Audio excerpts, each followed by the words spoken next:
Hello friends, कैसे हो सारे के सारे। उम्मीद करता हूँ अच्छे होंगे, मज़े में होंगे। तो चलिए, आज मैं आपके लिए क्लास 10th हिंदी गणखंड के चैप्टर 2 जिसका नाम है विष के दांत। जी हाँ दोस्तों, विष के दांत। इस चैप्टर से मैं आपके लिए 30 महत्वपूर्ण ऑब्जेक्टिव प्रश्न लेके आया हूँ, जो आपके बोर्ड एग्जाम के लिए बहुत ही महत्वपूर्ण रहेगा। तो चलिए, बिना देरी किए हुए प्रश्न की ओर बढ़ते हैं। और हमारा पहला प्रश्न है, विष के दांत के कहानीकार कौन है। जी हाँ दोस्तों, विष के दांत के कहानीकार कौन है। ऑप्शन ए में है अमरकांत जी, बी में नलिनी विलोचन शर्मा जी, सी में विनोद कुमार शुक्ल जी, और डी में डॉक्टर भीमराव अम्बेडकर जी। इसका हमारा राइट आंसर हो जाएगा option number B, Nalini विलोचन Sharma ji. अब हमारा तीसरा प्रश्न है, दूसरा प्रश्न है, नलिनी विलोचन शर्मा का जन्म कब हुआ था। जी हाँ दोस्तों, नलिनी विलोचन शर्मा जी का जन्म कब हुआ था। ए में 18 फरवरी 1916, और बी में है 2 फरवरी 1907, सी में है 22 फरवरी 1925, और डी में है 10 अक्टूबर 1911। जी हाँ दोस्तों, इसका हमारा राइट आंसर हो जाएगा ऑप्शन नंबर ए, यानी 18 फरवरी 1916। अब हमारे पास तीसरा प्रश्न है, नलिनी विलोचन शर्मा जी का निधन कब हुआ था। जी हाँ दोस्तों, नलिनी विलोचन शर्मा जी का निधन कब हुआ था। हमारे पास ऑप्शन ए में है 12 सितंबर 1959, ऑप्शन बी में है 12 सितंबर 1961, ऑप्शन सी में है 12 सितंबर 1964, और ऑप्शन डी में है 12 फरवरी 1956। जी हाँ दोस्तों, ऑप्शन डी में है 12 फरवरी 1956। इसका हमारा राइट आंसर हो जाएगा ऑप्शन नंबर बी। जी हाँ दोस्तों, ऑप्शन नंबर बी, यानी 12 सितंबर 1961।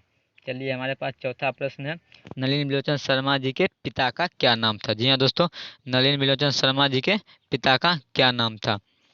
हमारे पास ऑप्शन ए में है पंडित रामावतार शर्मा, बी में है पंडित हरदयाल शर्मा, और सी में है पंडित राम प्रसाद शर्मा, और डी में है इनमें से कोई नहीं। जी हाँ दोस्तों, इसका हमारा राइट आंसर हो जाएगा ऑप्शन नंबर ए, पंडित रामावतार शर्मा। तो हमारे पास चौथा प्रश्न है, यानी पांचवा प्रश्न है, नलिनी विलोचन शर्मा जी का जन्म कहाँ हुआ था। जी हाँ दोस्तों, नलिनी विलोचन शर्मा जी का जन्म कहाँ हुआ था। ए में है सिमरिया, बी में है बलिया, सी में है पटना, और डी में है इलाहाबाद। जी हाँ दोस्तों, इसका राइट आंसर हो जाएगा ऑप्शन नंबर सी, यानी पटना में हो जाएगा। और इसका कभी कभी पूरा नाम पूछ सकता है, कहाँ हुआ था, तो पटना के बदरघाट में हुआ था। कहाँ हुआ था, पटना के बदरघाट में। अब हमारा छठा प्रश्न है, विष के दांत कैसी कहानी है। जी हाँ दोस्तों, ये जो विष के दांत कहानी है, ये कैसी कहानी है।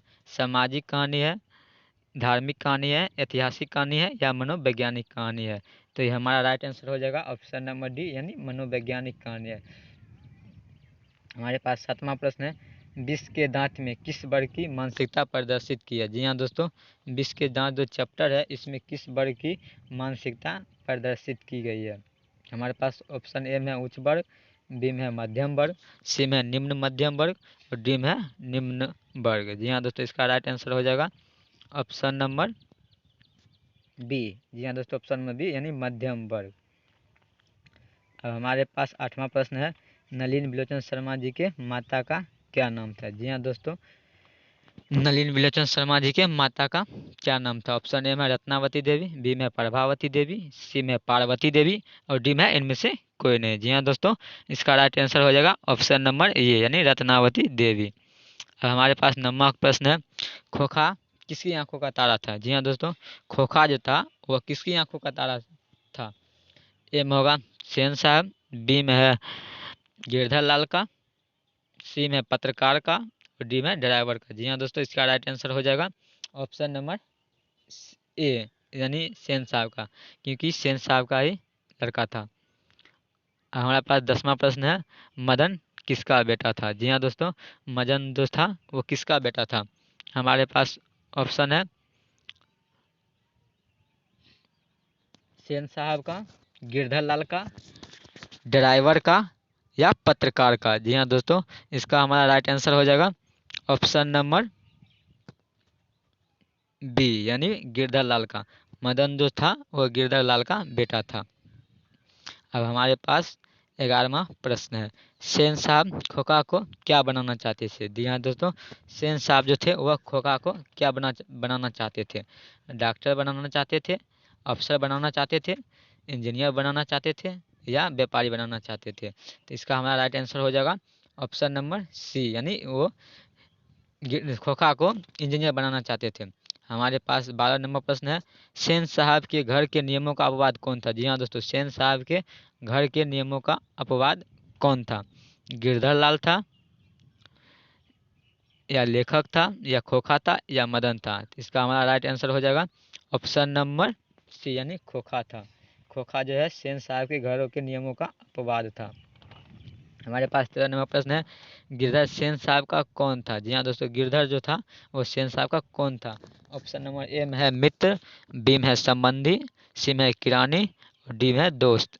जी हाँ दोस्तों, इसका राइट आंसर हो जाएगा ऑप्शन नंबर सी, यानी किरानी था। गिरधर लाल जो था वह सेन साहब के किरानी था। अब हमारे पास 14 नंबर प्रश्न है, काशी और मदन की लड़ाई कैसी होती? सॉरी दोस्तों, यहाँ कासू होगा, यहाँ पर जो है कासू होगा। कासू और मदन की लड़ाई कैसी थी? ए में हड्डी और मांस की, बी में बंगले एवं गली के कुत्ते की, सी में ए और बी और डी में इनमें से कोई नहीं। जी हाँ दोस्तों, इसका हमारा राइट आंसर हो जाएगा ऑप्शन नंबर सी, यानी हड्डी और मांस बंगले एवं गली के कुत्ते की थी। हड्डी एवं मांस बंगले एवं गली के कुत्ते की लड़ाई थी। हमारे पास 15 नंबर प्रश्न है, झोपड़ी और महल की लड़ाई में अक्सर किसकी जीत होती है? जी हाँ दोस्तों, झोपड़ी और महल की लड़ाई में अक्सर किसकी जीत होती है? हमारे पास ऑप्शन ए में है, हमारे पास ऑप्शन ए में है महल वालों की, बी में है झोपड़ी वालों की, सी में फार्म हाउस वालों की और डी में इनमें से कोई नहीं। जी हाँ दोस्तों, इसका राइट आंसर हो जाएगा महल वालों की, क्योंकि झोपड़ी और महल की लड़ाई में अक्सर महल वालों की जीत होती है। अब हमारे पास 16 नंबर प्रश्न है, ऐसे ही लड़के आगे चलकर गुंडे चोर डाकू बनते हैं। यह जो पंक्ति है कहानी के किस पात्र ने कही है? जी हाँ दोस्तों, यह जो पंक्ति है वो कहानी के किस पात्र ने कही है? ऑप्शन ए में सेन साहब की धर्म पत्नी ने, बी में है गिरधर लाल ने, सी में है सेन साहब ने और डी में है सोफर ने। तो इसका हमारा राइट आंसर हो जाएगा ऑप्शन नंबर सी, यानी सेन साहब ने बोले थे जो ऐसे ही लड़के आगे चल के गुंडे चोर डाकू बनते हैं। तो हमारा राइट आंसर हो जाएगा ऑप्शन नंबर सी। अब हमारे पास 17 नंबर प्रश्न है, क्या देखकर खोखा का मन मचल गया था? जी हाँ दोस्तों, क्या देखकर खोखा का मन मचल गया था? ऑप्शन ए में कुत्ता को देखकर, बी में है लट्टू का खेल को देखकर, सी में कठपुतली को देखकर और डी में है गाड़ी को देखकर। जी हाँ दोस्तों, इसका हमारा राइट आंसर हो जाएगा ऑप्शन नंबर बी, यानी लट्टू का खेल देखकर, क्योंकि लट्टू का खेल जो था वो मदन खेल रहा था। सेन साहब की लड़कियां किनकी भांति थी? जी हाँ दोस्तों, सेन साहब की जो लड़कियां पांचों लड़कियां थी वह किनकी भांति थी? ए में देवियों की, बी में नौकरानियों की, सी में कठपुतलियों की और डी में पक्षियों की। जी हाँ दोस्तों, सेन साहब की जो पांचों लड़कियां थी वह किनकी भांति थी? वो कठपुतलियों की भांति थी। इसलिए हमारा राइट आंसर हो जाएगा ऑप्शन नंबर सी। अब हमारा 19 नंबर प्रश्न है, आलोचकों के अनुसार प्रयोगवाद का आरंभ किनकी कविताओं से हुआ है? जी हाँ दोस्तों, आलोचकों के अनुसार प्रयोगवाद का आरंभ किनकी कविताओं से हुआ है? ए में है दिनकर जी के, बी में है नलिनी लोचन शर्मा जी के, सी में है पंत जी के और डी में है प्रेमघन जी के। तो हमारा राइट आंसर हो जाएगा ऑप्शन नंबर बी, यानी नलिनी लोचन शर्मा जी के। जी हाँ दोस्तों, ऑप्शन नंबर बी, नलिनी लोचन शर्मा जी को। हमारे पास 20 नंबर प्रश्न है, कासू और मदन के बीच लड़ाई का क्या कारण था? जी हाँ दोस्तों, यहाँ पर कासू होगा। कासू और मदन के बीच की लड़ाई का क्या कारण था? यहाँ पर कासू होगा। जी हाँ दोस्तों, मिस्टेक हो चुका है। कासू और मदन के बीच लड़ाई जो थी वो लड़ाई का मुख्य कारण क्या था? मोटर था, लट्टू का खेल था, फुटबॉल था कि पढ़ाई था? जी हाँ दोस्तों, इसका राइट आंसर हो जाएगा ऑप्शन नंबर बी, क्योंकि मदन लट्टू खेलता था और कासू को खेलने नहीं दिया, इसीलिए इसका राइट आंसर हो जाएगा ऑप्शन नंबर बी। चलिए, हमारा 21 नंबर प्रश्न है, सेन साहब की नई मोटर कार किस रंग की थी? जी हाँ दोस्तों, सेन साहब की जो नई मोटर कार थी वह किस रंग की थी? सफ़ेद थी, काली थी, नीली थी या लाल थी? जी हाँ दोस्तों, सेन साहब जो नई मोटर कार खरीदी थी वह किस रंग की थी? वह काली रंग की थी। ऑप्शन नंबर बी हमारा राइट आंसर हो जाएगा। अब हम अगले प्रश्न की ओर बढ़ते हैं। प्रश्न नंबर 22 है। प्रश्न नंबर 22 है, खोखा का दूसरा नाम क्या था? जी हाँ दोस्तों, खोखा जो था उसका दूसरा नाम क्या था? ऑप्शन नंबर ए में मदन, बी में कासू, सी में रजनी और डी में इनमें से कोई नहीं। इसका हमारा राइट आंसर हो जाएगा ऑप्शन नंबर बी। जी हाँ दोस्तों, ऑप्शन नंबर बी, कासू, यानी जो सेन साहब का लड़का था। अब हमारे पास 13 नंबर प्रश्न है, यानी 23 नंबर प्रश्न है। सेन साहब की नई मोटर कार की पिछली पत्ती का लाल शीशा किसने चकनाचूर किया था? जी हाँ दोस्तों, सेन साहब की जो नई मोटर कार थी वो उसकी पिछला इंडिकेटर जो था लाल रंग का, वह किसने चकनाचूर कर दिया था? हमारे पास ऑप्शन ए में है मदन, बी में है कासू और सी में है सोपर और डी में इनमें से कोई नहीं। जी हाँ दोस्तों, इसका राइट आंसर हो जाएगा ऑप्शन नंबर, जी हाँ दोस्तों, इसका राइट आंसर हो जाएगा ऑप्शन नंबर बी, यानी कासू जो था वह मोटर कार के पिछले शीशा तोड़ा था और नाम लगा दिया था मदन का। जी हाँ दोस्तों, इसका राइट आंसर बी हो जाएगा। अब हमारे पास 24 नंबर प्रश्न है, खोखा के दो दो दांत किसने तोड़ डाले? जी हाँ दोस्तों, खोखा जो था उसका दो दो दांत किसने तोड़ डाला? ए में हमारे पास ऑप्शन है कासू, बी में है मदन, सी में है गिरधालाल और डी में सेन साहब। इसका हमारा राइट आंसर हो जाएगा ऑप्शन नंबर, जी हाँ दोस्तों, इसका हमारा राइट आंसर हो जाएगा ऑप्शन नंबर मदन, क्योंकि मदन लट्टू का खेल खेलता था और उसमें कासू को नहीं खेलने दिया। इसका राइट आंसर हो जाएगा ऑप्शन नंबर बी। चलिए हमारा 25 नंबर प्रश्न है, सेन साहब की कितनी बेटी थी? जी हाँ दोस्तों, सेन साहब की कितनी बेटियां थी? हमारे पास ऑप्शन ए में है 3, बी में है 4, सी में है 5 और डी में है इनमें से कोई नहीं। जी हाँ दोस्तों, सेन साहब की जो बेटियां थी 5 बेटियां थी, इसलिए हमारा राइट आंसर हो जाएगा ऑप्शन नंबर सी। यहाँ दोस्तों, ऑप्शन नंबर सी। अब हमारा 26 नंबर प्रश्न है, सेन साहब के पांचों बेटियों का क्या नाम था? जी हाँ दोस्तों, सेन साहब के पांचों बेटियों का क्या नाम था?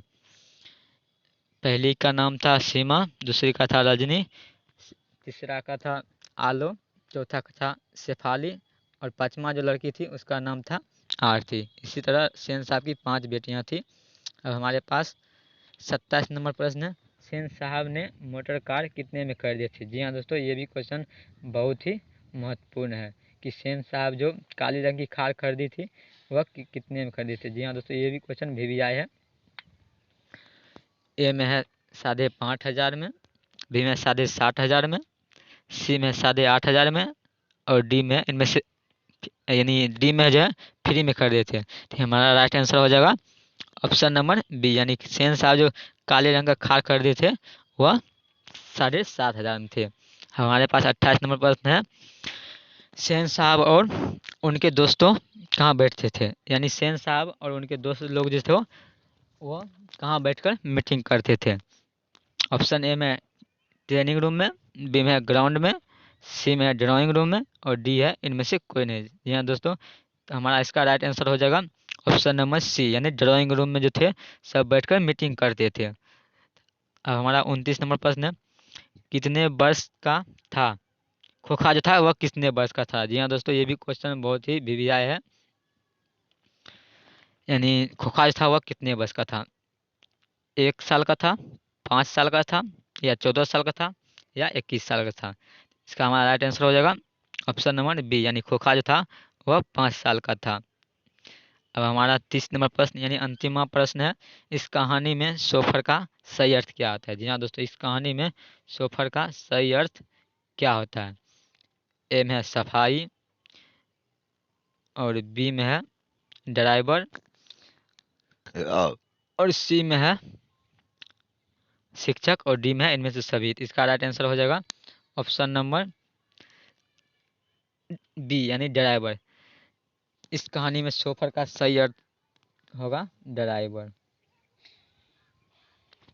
तो चलिए, इस तरह हमारा 30 का 30 प्रश्न समाप्त होता है और आप लोगों को रक्षाबंधन की हार्दिक शुभकामनाएं। ऐसे ही तैयारी करते रहिए। मिलते हैं अगले वीडियो में, तब तक के लिए